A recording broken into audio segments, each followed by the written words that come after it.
This is the new Anambra state, where prudence and economy have become the hallmark of state business. It's not business as usual. Despite its lean resources, the government in place is trying to make every penny count. The government is directing its people to see their resources in the number and quality of services and facilities provided. It's laying the foundation for all future development in all sectors to bring about the much-needed integrated development in education, health, social and economic infrastructure. The government wants this state of firsts to be the first again. Will you help it? Let's join hands to build the Anambra state of our dreams.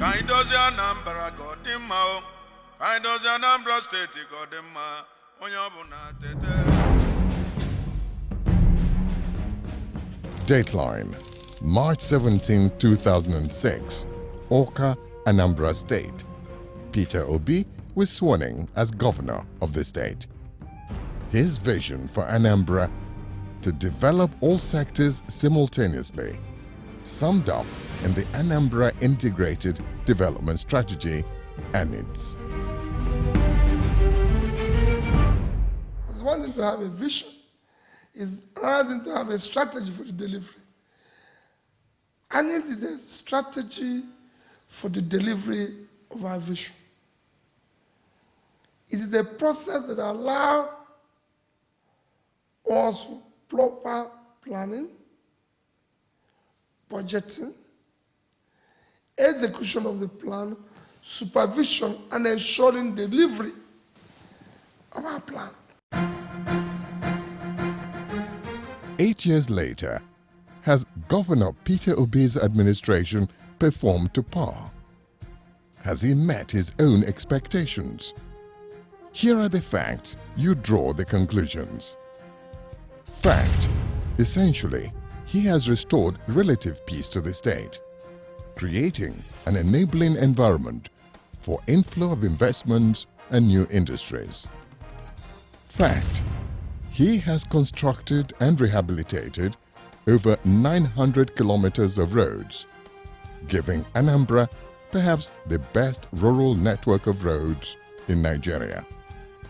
Fact: he has opened up communities with the construction of 28 bridges that have enhanced economic activity across the state.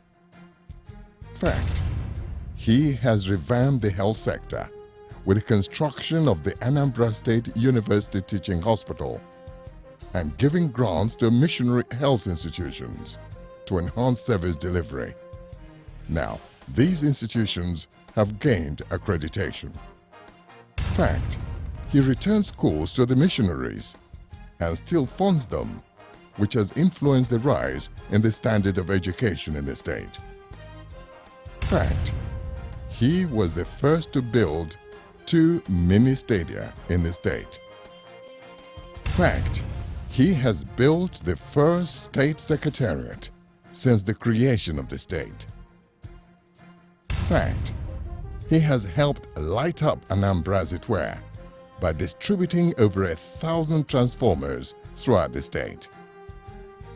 Fact: he has cleared the arrears of pensions and gratuities owed by the state since 1996.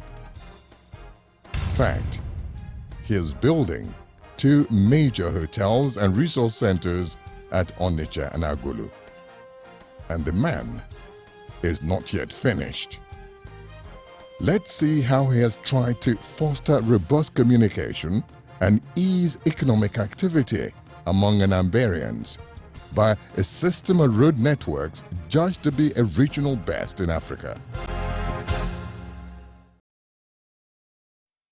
Anambra State, one of the states south of the Sahara that is committed to achieving the Millennium Development Goals 1 to 8. This it is doing successfully using the framework of the Anambra Integrated Development Strategy, ANIDS. One major Millennium Development Goal that is a key prerequisite for sustainable development is the ability of rural communities to be accessible or adequately serviced by good roads for the easy movement of people and goods to major towns and markets. Since Governor Peter Obi took over the reins of office, his administration has constructed and rehabilitated over 900 kilometers of roads, and still counting. The major objective here is to build a good network of roads and bridges that will open up access to the outside world for accelerated development, especially for communities that have been locked up for years. The people of Amansea-Ofemili in Awka South are now connected by this new bridge over the Ezo River. When in 2005 the small existing bridge collapsed under heavy traffic, they found it cumbersome accessing the state capital and other parts of the state. Now with this bridge, they have an easy gateway to the state capital, Awka and beyond. So far for this road, it expand canoe, but now people become down and do well. To ease the burden of commuting from Imiata to Umueze-Anam, the Obi administration awarded the construction of a new road that is 15 kilometers in length. The road, which runs through Otupu River, means that a bridge had to be built over the river, which had cut off communities on either side. With the Otupu River bridge completed and the entire stretch of the 15-kilometer road nearing completion, the people of Imiata can now heave a sigh of relief as they are now connected to their kith and kin. But that is not all, as their farm produce can now be easily evacuated to larger markets. Predominantly, the people living here, they are farmers. And after farming, first of all, they wouldn't have good farming equipment, so they use hoes and the rest to farm. After farming, although the land is very fertile, they will now suffer to use boats to go through the river to the urban centers like Onitsha and Onitsha to sell their farm products. Sometimes because they can't take their farm products back home, people tend to cheat them. They give them very low prices for their goods, and then at the end of the day, they come back home poor and empty again. So, but with this road, everybody is just praying for the government because they never thought it possible. It's not just that they built road, but the quality of the road. Aside from the bridge over Otupu River, the completion of the Odor Bridge with stone pitch embankments in Orumba North has provided a link to various communities in the same local government. It has indeed provided a shorter link for the people of Orumba South, who would have had to travel over 90 minutes going through two local governments, Onitsha and Agwata respectively, to get to the state capital. Now with the road completed, the journey takes about 20 minutes. It is simply wonderful. We've never had it so good. And to go to from Akpu to Agulezechukwu takes you about 2 hours. But I believe after this road has been done, 15 minutes to Agulezechukwu. The people of Okpuno, Nukbaku, are also counting their gains, as the Obi administration has replaced the dangerous triple box culvert with the Bunabo Bridge across the Abibia-Okpuno River. And with the height of the new bridge, the menace of floods on the road during the rainy season will no longer hinder them from their community. This road and bridge also connect communities in Awka North and Awka South. Normally, last 2 years, this place used to be a hectic area during the rainy season. But now, with this, people have been happy, feeling by the special grace of God within some years. It will be a thing of the past. Another very important road link nearing completion is the Agulezechukwu-Ajali road. The Otaro Bridge, which is on the main alignment, connects two local governments, Agwata and Orumba North. Although still under maintenance, it is being used by the people, giving them the shortest link to each other. To access Lilu town in Ihiala local government, commuters have had to go through the neighboring state Imo. But with the completion of this beautiful road with large box culvert and drainages on both sides, the people have a different story to tell. As they don't come do this one, we are very happy for the work. See, before, if we drop for Ihal, if we are from Lagos or from any place, drop for Ihal, there is no road to lead you to your destination. So if you ask the Okada people, say no road to lead. Just of recent, I think last year, they can complete this one, reach here, here. The Northia Link Road in Njikoka local government provides passageway not only out to the Onitsha-Nnukwu Expressway without going through Awka, but also provides the road for students to go to school. There are still numerous major road projects ongoing in the state. The Agulu Bypass Road and Bridge project is earnestly under construction. The aim here is to replace the small bridge and dangerous curves on the road, which had in the past caused accidents with fatalities. These twin 105-meter, 12-meter wide bridges, including 2-meter walkways on either side, are being built at a height of over 20 meters, thus giving commuters a good view of the famous Agulu Lake. Because of the nature of it, it has so many bends. And for that reason, so many accidents used to occur from time to time. With this road, I think there will be a lot of improvement. There will be smooth movement of traffic. And I'm sure it will reduce that menace, that accident. Everything, we are more safe, even the main road, even the drivers, because the accident were there for a year. Just pray to God, say we'll get a wise people in Nigeria now who know better. Due to the undulating nature of the terrain, and to further protect the road from being washed away during the rainy season, the line drains are being constructed on both sides of the 3-kilometer stretch. The Ozubulu-Atani Road and Bridge project is underway with the 3 bridges on the alignment already constructed. This 12-kilometer road with various box culverts has retaining walls near the bridges to protect them from erosion. These people are mainly agrarian and will find this project, when completed, a huge relief from their present condition. This road is one of the worst road or part in Anambra State. But when we got the information that there's a plan to put the road in order, in fact, everybody was excited. We felt very, very happy. And I must tell you that this present government has done a wonderful thing. Very wonderful.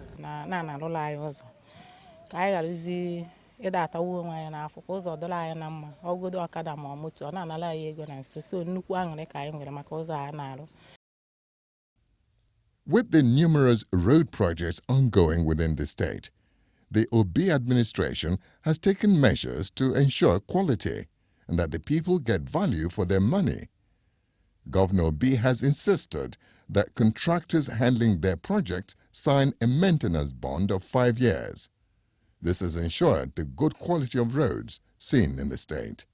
If I the government, like this road, you will sign a bond with the government that you have to maintain this road. If it is a stone-based road, you have to maintain it for 7 years. But if it is a lateritic base road, you maintain it for 5 years. So the maintenance of this road will be done by the contract for the next 5 years. So if you like, you cheat yourself. If you cheat yourself, you continue working on the road for the next 5 years. So if you do a good job, you go once and for all. They say health is wealth. How true. The maxim health is wealth holds true in Anambra State, as people need qualitative healthcare delivery to enjoy the developmental strides and projects being embarked upon by the state. In this wise, the Obi administration has converted the Anaku General Hospital into what is now the Anambra State University Teaching Hospital. This complex, located in the heart of the state capital, is the new pride of Anambra. With functional state-of-the-art facilities in the Accident and Emergency Center, Surgery, Pathology Center, Intensive Care, plus other integrated healthcare centers. These facilities are presently providing treatment to patients not only from Anambra but from the adjoining states like Kogi and Enugu, whose communities border Anambra State. Occasionally, foreign medical missions have come using the facilities in treating patients. The complex also serves the Anambra State University in its medical program. This place offers various forms of treatment for most orthopedic problems. We have 3 orthopedic surgeons. I'm one of them manning this place. So most of the orthopedic problems that would have taken most of our indigents out of the state, out of Nigeria, are being managed in this setup. We also have other specialties in surgeries. We have 2 general surgeons. We have 3 urologists. We have 1 ear, nose, and throat surgeon. We have 5 gynecologists and obstetricians. We have a pediatric surgeon, 1 of them. We have we have 2 plastic surgeons. So you can see that if you, for example, if you use surgery to judge, you find out that almost all scopes of surgeries are covered in this hospital. In the Onitsha and Umuleri General Hospitals, the story is the same. The government has intervened with the provision of new facilities and equipment. There is now a dialysis center at the General Hospital, Onitsha. This is Northia Psychiatric Hospital, which now wears a new look with the building of new offices and accommodation for patients. To further enhance primary healthcare delivery, the state government has partnered with various religious bodies that have already established hospitals. To this end, the Obi administration set aside grants worth billions of naira given directly to select missionary healthcare institutions. The money is provided to improve infrastructure for accommodation of staff and students and accredited programs. In the past, the state had distributed medical equipment valued at over 135 million to 105 government and mission healthcare facilities across the state.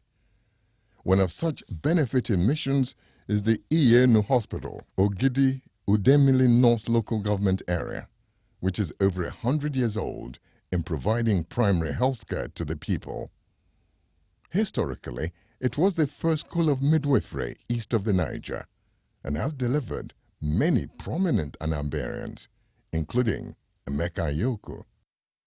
To keep up the standard of churning out qualified midwives and nurses, the institution has built office and classroom complexes, theaters, and doctors' quarters, and is now capable of training 100 midwives and nurses yearly. They came in and they saw healthcare as something that should be done for the masses, and they then saw us, mission institution, especially old ones such as us, as collaborators in the provision of healthcare services, because we do not serve people from the moon. The people who serve here are actually Anambra State's indigents. Our Lady of Lords, Ihiala, has been able to use the grant from the state government to build the Madonna Hostel for School of Midwifery, the Immaculate Heart Hostel for the School of Nursing, and the Hostel for the School of Medical and Laboratory Sciences, which is nearing completion. Just recently, 3 gigantic structures have been also erected in the same direction to provide hostel admission for the students of medical laboratory, students of nursing, students of midwifery. And these have helped a great deal in promoting the school to the highest. In fact, the school is the best in the whole federation. The St. Joseph Hospital, Adazi-Nnukwu, has built with its grant a general outpatient building wing and 2 hostels for the School of Nursing and School of Midwifery. Also, the state government has built the Dr. Nwilo Heart Center. The people are looking forward to when the center will be fully operational and they can have the best heart care. Previously, people from the environment somehow, old place always weaken the interest of the people. They always want new places. And so, being an aged hospital, people then were not that patronizing coming to assess their health here. But through the intervention of the government and the projects going on, it started creating interest in the hearts of the people. And if you go out and into the world, you can also see, even though the structures are not completely ready to render service to the people, but that impact of coming in of the government has already created in the minds of the people that something is going on and that will really help them. And they are coming, at least still making use of the old structures within. They are assessing their health. With funds from the state government, St. Charles Borromeo School of Nursing, Fege, Onitsha, is building a 4-story complex that will house the School of Nursing and its hostel. It has already built befitting doctors' quarters and is currently building more staff quarters within the facility.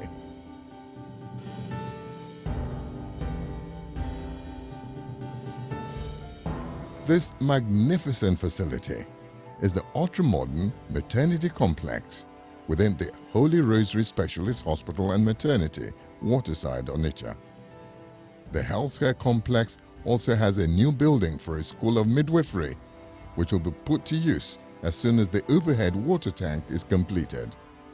Also under construction and nearing completion is the Pharmaceutical Diagnostic Center.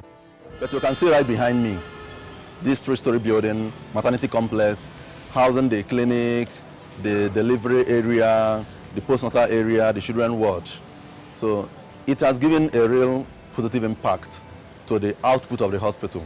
Yes, we've been known for quality and standard services, but now you have more accommodation, more room for effective services and proper treatment. One thing is evident. With the upgrading of the schools of nursing and midwifery owned by the missions, it's just a matter of time before Anambra State starts to export highly qualified nurses and midwives to other parts of the country. Convinced that the loss of treasured values and discipline was as a result of government taking over missionary schools, the Obi administration returned 1,040 schools to the Catholic and Anglican missions. He also disbursed funds to each of these institutions for them to, on their own, upgrade their facilities for a better standard of education.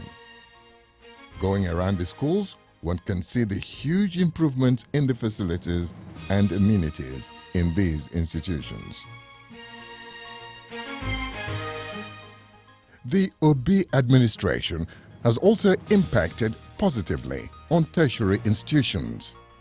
The Anambra State University, now called Chukwuemeka Odumegwu University, in its Igbariam campus, has benefited from this administration, as some of the faculties now have new blocks: the Faculty of Law, Agriculture, and the Department of Mass Communications. Not left out are some new quarters to house lecturers. The Obi administration has facilitated 2 new hostels being built by the Central Bank of Nigeria, and recently he doled out 5 billion naira to the institution for continued infrastructural development. This is the College of Agriculture, fitted with new classroom blocks, new laboratories, new male and female hostels, and the renovation has just started.